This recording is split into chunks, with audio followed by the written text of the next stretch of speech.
very special welcome today, folks. Thanks very much for coming back just to check in with me as I check in on you.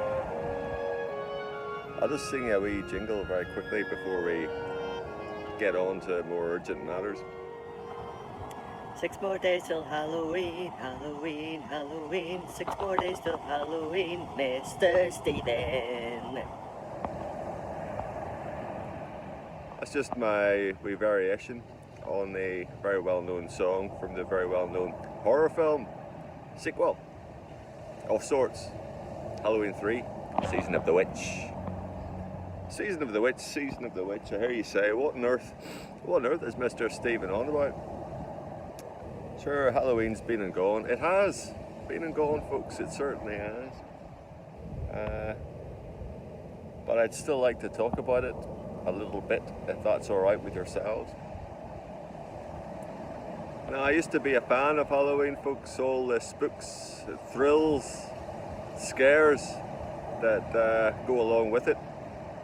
But as an adult, I've grown weary of the door knocking and the expectations of terrible, terrible youngsters at the door, looking all their sweet treats and such like. But as I say, folks, I did once upon a time enjoy Halloween. So, what was I to do? What was I to do? I did, folks, the only thing that seemed sensible at the time.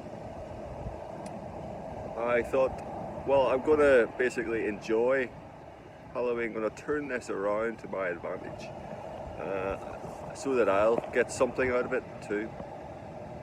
So I enlisted the assistance, help of an old acquaintance of mine. He is the special effects wizard and the gore maestro himself. That's right, folks. Tom Savini, the Pittsburgh-based latex genius, the man who did all the zombies for George A. Romero, Dawn of the Dead, Day of the Dead. Also an actor of considerable talent, I have to say, folks. He's a bit underrated when it comes to the acting. I said, Tom Savini, I need your help. He said, what do you need, Mr. Stephen? What can I do for you?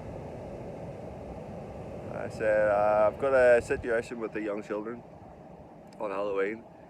I would like you to fashion me a big latex mask, a thing that will send utter dread into the hearts of and minds of the youngsters and the adults too.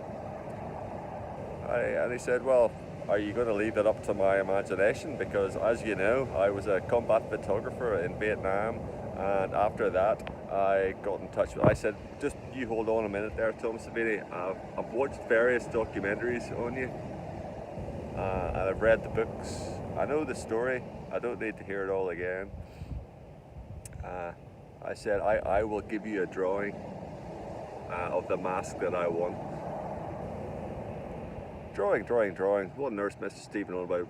What kind of drawing is this? Well, folks, if you'll just shut up for a minute, I'll tell you. I drew the face of the terrifying sea creature from the deep who resides out there in the salty depths of the Sussex coast line. Richard, terrifying sea creature.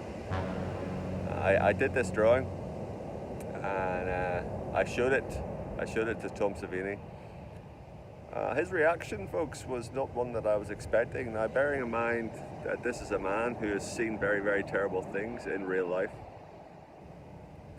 Bodies torn apart on the fields. Tom Savini wept. He wept.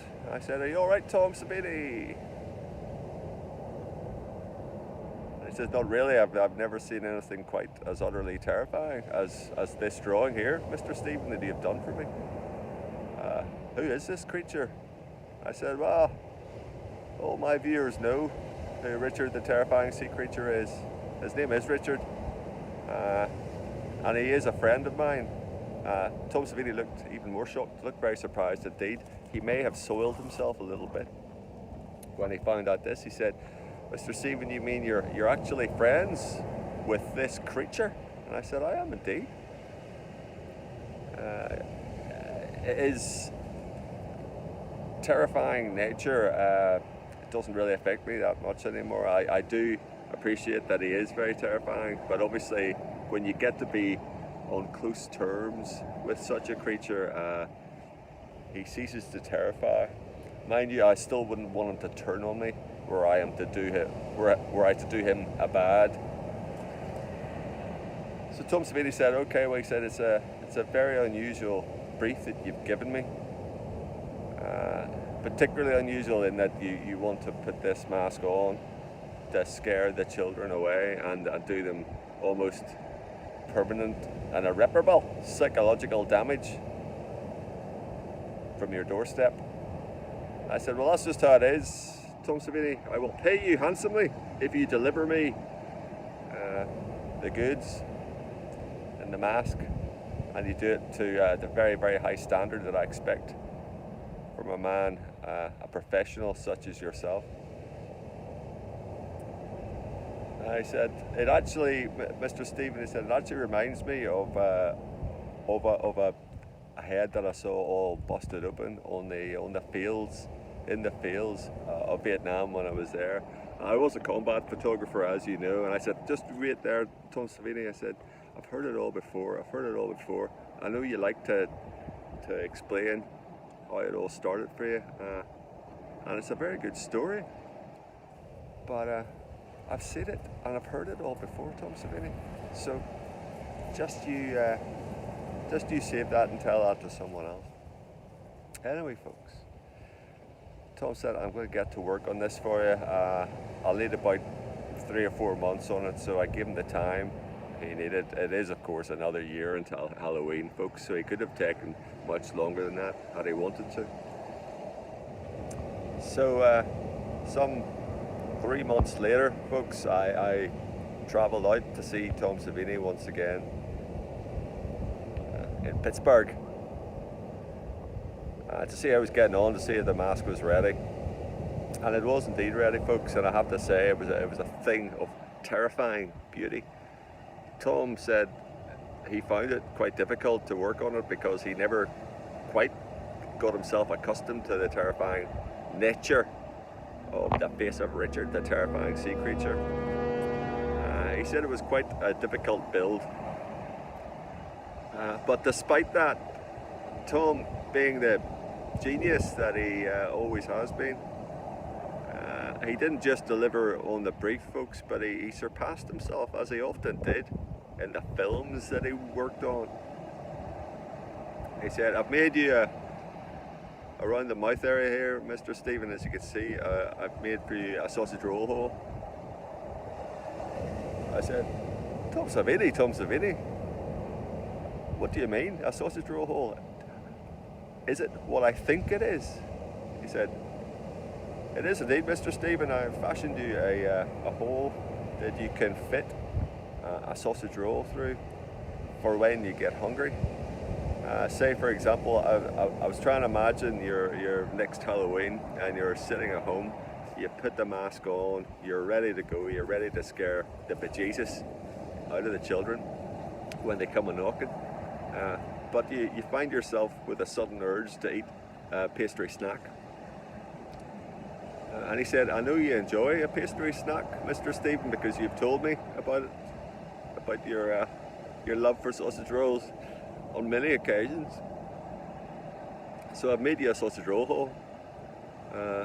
He said, "It doesn't interfere with the general design of the Richard the Terrifying Sea Creature face that I've done here." "Oh, I can't look at it," he says. "I can't look at it, it's terrifying.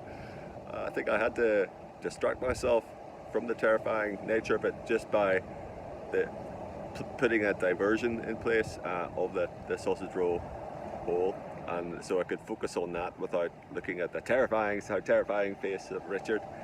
He said, "I can't believe you're friends with this creature, Mr. Stephen. I honestly can't believe it. I've never seen anything So utterly terrifying. And a bit proud too. He is proud, Tom. He is proud. He's a very proud sea creature.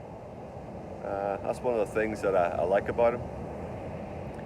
So folks, I paid Tom handsomely for his trouble. He did once again try to tell me the stories of his life and how he worked on the various gory films, but I stopped him dead in his tracks yet again and said, Tom, I know the stories.